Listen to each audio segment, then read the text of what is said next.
बिस्मिल्लाहिर्रहमानिर्रहीम। इससे जो पहले हमारे एक लेक्चर की सीरीज़ चल रही थी जिसके अंदर हम लोगों ने ट्रांसलेशन प्रोसेस के लिए कौन कौन सी चीज़ें ज़रूरी हैं उनको काफ़ी तफसील से डिस्कस किया था कि उसमें वकैब का होना ज़रूरी है, जो वर्ड आर्डर है इंग्लिश लैंग्वेज का उस पर कमांड होना आपकी ज़रूरी है, और इस तरीके से सब्जेक्ट, वर्ब, ऑब्जेक्ट, कम्प्लीमेंट और एडजंक्ट जो हैं उनको आप पहले आइडेंटिफाई कर सकते हो, फिर क्योंकि उनके लिहाज से आप लोगों ने तरतीब देनी है। पार्ट्स ऑफ स्पीच के बेसिक नॉलेज वो आपके पास होना ज़रूरी है। करेक्शन के जो रूल्स हैं हर लैंग्वेज के डिफरेंट होते हैं, उनके लिहाज से आप लोगों ने चीज़ें सीखनी हैं। तो आज जो हमारा बेसिक टॉपिक है कि जब उर्दू का सेंटेंस होता है हमारे पास तो वो कितने उनकी पॉसिबिलिटीज़ हैं और किस किस तरह से हमने उनको रिकग्नाइज़ करना है। पहले हमारे पास सेंटेंस है इल्म एक अजीम क़ुव्वत है। तो यहाँ से हम लोगों ने बेसिकली ये एक ऐसा सेंटेंस है जिसके अंदर एक्शन जो है वो नहीं हो रहा, ये स्टेट वाला है, ये बीइंग वाला जुमला है। अब इसमें और कौन कौन सी पॉसिबिलिटीज़ हैं, ये आज के लेक्चर 5, 6 या 7 जुमले लिखने का मकसद ये था कि हमने अब नेक्स्ट जो हमारे लेक्चर्स होंगे वो किस अंदाज से हम लोग आगे उनको प्रोसीड करेंगे, यानी किस तरह से हमारे लेक्चर आगे हम लोग इनको डिलीवर करेंगे। तो पहला नेक्स्ट आगे लेक्चर होगा वो होगा जो हमारे ऐसे तमाम सेंटेंसेस जिनके अंदर एक्शन नहीं होता, यानी इज़ा मार का इस्तेमाल, वाज वर का इस्तेमाल, हैज़ हैव का इस्तेमाल या इट का इस्तेमाल, देर का इस्तेमाल, ये जितनी भी पॉसिबिलिटीज़ हैं हमारे जो उर्दू के सेंटेंस हैं जिनके अंदर एक्शन नहीं होता, तो उनको ट्रांसलेट करते हुए हम लोग कैसे ट्रांसलेट करते हैं और इज़ा मार और हैज़ हैव इनको कैसे डिफ्रेंशिएट करते हैं। मसलन इल्म एक अजीम क़ुव्वत है, अब इसके अंदर भी है आ रहा है, लेकिन जिस बताया जा रहा है कि इल्म है क्या चीज़, तो इसके अंदर हम इज़ा मार लगाएंगे। मेरे पास एक मोबाइल है, उसके आखिर पर भी है आ रहा है, लेकिन वहाँ पर हम इस नहीं लगाएंगे बल्कि हैज़ हैव लगाएंगे क्योंकि वो पोजेशन को शो कर रहा है। तो ये ऐसे जुमले जिनके अंदर एक्शन नहीं होता और उनके अंदर हम लोग जो जितने भी फॉर्म्स, उनकी जितनी भी कैटेगरीज हैं उनको हमने ट्रांसलेट करते हुए कैसे ख्याल रखना है और कैसे एक दूसरे से डिफ्रेंशिएट करना है। ये हमारा इंशाल्लाह जो नेक्स्ट लेक्चर होगा सारा इसी के ऊपर होगा कि सिंपल सेंटेंसेस जो हैं उनको हमने कैसे ट्रांसलेट करना है। अच्छा, सिंपल के बाद जो हमारे पास हर शख्स ने अपने मुल्क से मोहब्बत करता है। अब मोहब्बत करना एक एक्ट है, तो यहाँ पर एक्शन है, लिहाजा इनके अंदर हम लोगों ने यानी सिंपल सेंटेंसेस के बाद या जो एक्शन लेस सेंटेंसेस हैं उनके बाद एक्शन कैरिंग जो सेंटेंसेस हैं तो इनको हमने ट्रांसलेट करना है। अब ये 12 टेंसेज होते हैं हमारे पास, तो उनको हम लोगों ने कैसे, यानी मोहब्बत करता है ये प्रेजेंट इंडेफिनेट है तो फर्स्ट फॉर्म लगानी है। इसकी कौन कौन सी और पॉसिबिलिटीज़ हो सकती हैं, यानी मोहब्बत करता था तो पास्ट, या मोहब्बत की तो पास्ट इंडेफिनेट हो जाएगा, मोहब्बत करेगा तो फ्यूचर इंडेफिनेट हो जाएगा। इस तरह से ये पॉसिबिलिटीज़ जो हैं वो हमारे पास 12 बनेगी। और फिर हर जो सेंटेंस है वो अगर पॉजिटिव है तो नेगेटिव भी उसको बनाया जा सकता है, फिर उसको इंट्रोगेटिव बनाया जाता है। तो वो हर सेंटेंस को पॉजिटिव, नेगेटिव, इंट्रोगेटिव कैसे बनाना होता है, और फिर और जो इस तरह से 12 जो इसके बनेंगे टेंसेस, तो वो हम लोगों ने कैसे रिकग्नाइज़ करना है कि प्रेजेंट इंडेफिनेट में क्या इसकी पहचान होगी, पास्ट इंडेफिनेट में क्या होगी। यानी फिर नेक्स्ट लेक्चर हमारे इस चीज़ के ऊपर होंगे, नेगेशन कैसे करनी है और हर टेंस जो है दूसरे टेंस से उसमें किस चीज़ का हमने ख्याल रखना है। ये हम लोग सेकंड आगे जो नेक्स्ट टाइम हमारे लेक्चर होंगे वहाँ से ये शुरू करेंगे। अब उस्ताद की इज़्ज़त की जाती है।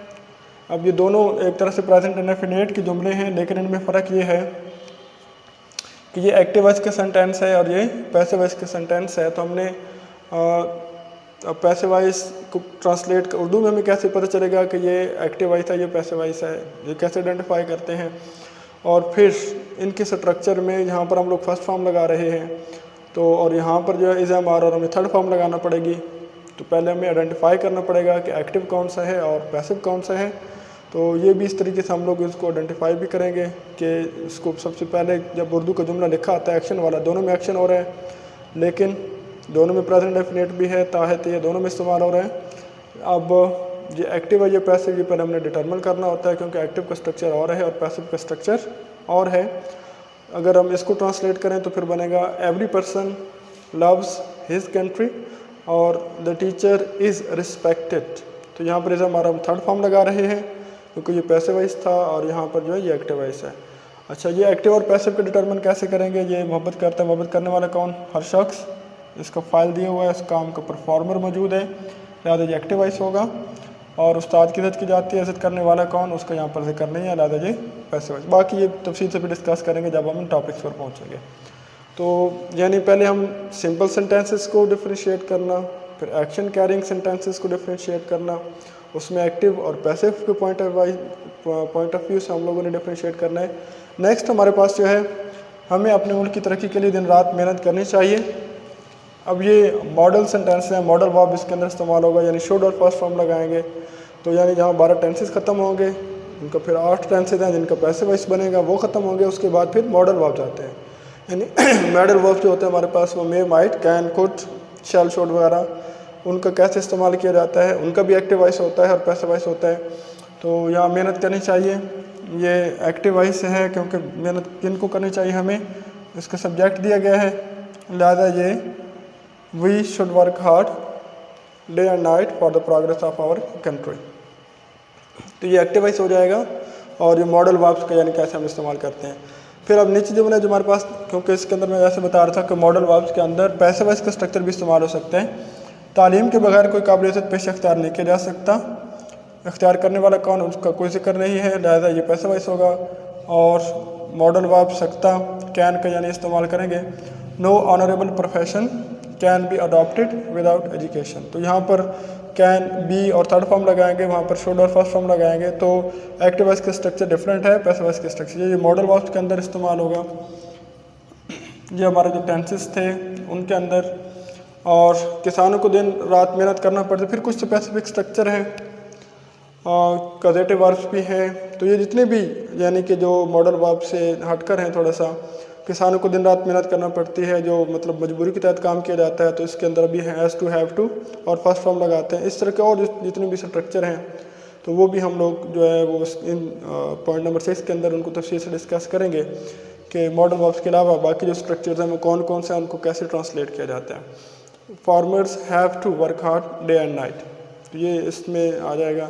अगर आप मेहनत करेंगे। इसके अलावा बाकी नंबर 7 के अंदर यह है कि अगर दो उसके सेंटेंस के पार्ट होंगे, दो क्लासेज होंगी, तो उनको ट्रांसलेट करने के लिए कुछ सेपरेट रूल्स हैं।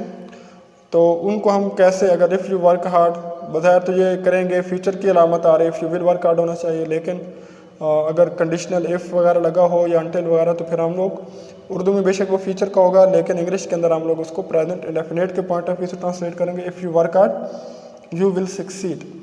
तो ये जितने जो मतलब कंपाउंड या कम्प्लेक्स सेंटेंसेज हैं उनको ट्रांसलेट करते हुए, इसके साथ मज़ीद जो है जो नरेशन वाले सेंटेंसेज होते हैं, नोटेड कॉमास में लिखे गए होते हैं, या सीक्वेंस ऑफ सेंटेंस के अंदर अगर पहले पास्ट होगा तो बाद में कैसे ट्रांसलेट करना है, वो भी डबल क्लासेज में जितने भी आएंगे, वो इनके साथ हम तफसीली आगे फिर एक एक टॉपिक को हम उनको तफसील से बयान करेंगे। तो ये बताने का मकसद सिर्फ इतना सा था कि ये जो हम लोग जितने भी सेंटेंसेस लिखे हैं, तो इनके अंदर हम लोग पहला हमारा जो टास्क होगा कि हम जो सिंपल सेंटेंसेस जितने भी हैं और उनकी जो पॉसिबिलिटीज़ हैं और उनके अंदर डिफ्रेंशिएट कैसे करना है, ये हमारा टॉपिक होगा। फिर उसके बाद हमारे जो टेंसेस हैं, और टेंसेस के अंदर हम लोगों ने एक्टिव वॉइस के लिहाज से और पैसिव वॉइस के लिहाज से और उनका नेगेटिव, इंट्रोगेटिव और ये जो पॉजिटिव सेंटेंसेस हैं वो कैसे बनाने हैं, ये भी सारे डिस्कस करेंगे। उसके बाद जो हमारे पास मॉडल वर्ब्स हैं, मॉडल वर्ब्स इनका भी एक्टिव और पैसिव के लिहाज से हम जितनी भी पॉसिबिलिटीज़ हैं उनको ट्रांसलेट करेंगे। उसके बाद जो मजबूरी के तहत जिस तरह के और जो सेंटेंसेस हैं उनका क्या स्ट्रक्चर होगा, हैज़ टू, हैव टू कब लगाते हैं, अबाउट टू को कब इस्तेमाल किया जाता है, गेट, हैव वगैरह जो कॉजेटिव वर्ब है उनको कैसे इस्तेमाल करना है। और उसके बाद जो कंडीशनल हैं या कम्प्लेक्स और कंपाउंड सेंटेंसेस हैं, या सीक्वेंस ऑफ टेंस के लिहाज से या नरेशन के पॉइंट ऑफ व्यू से जो भी, या पैराग्राफ राइटिंग के लिए कुछ चंद चीज़ें होती हैं वो कैसे हम लोगों ने माइंड में रखनी है, ये सारे पेज के अंदर हम डिस्कस करेंगे। तो ये अब नेक्स्ट इंशाल्लाह हमारा लेक्चर होगा वो सिंपल जो सेंटेंसेस हैं ये इसके बारे में तफसील से डिस्कस करेंगे कि is, am, are, was, were, has, have, had का इस्तेमाल कब और कैसे किया जाता है। जी नहीं।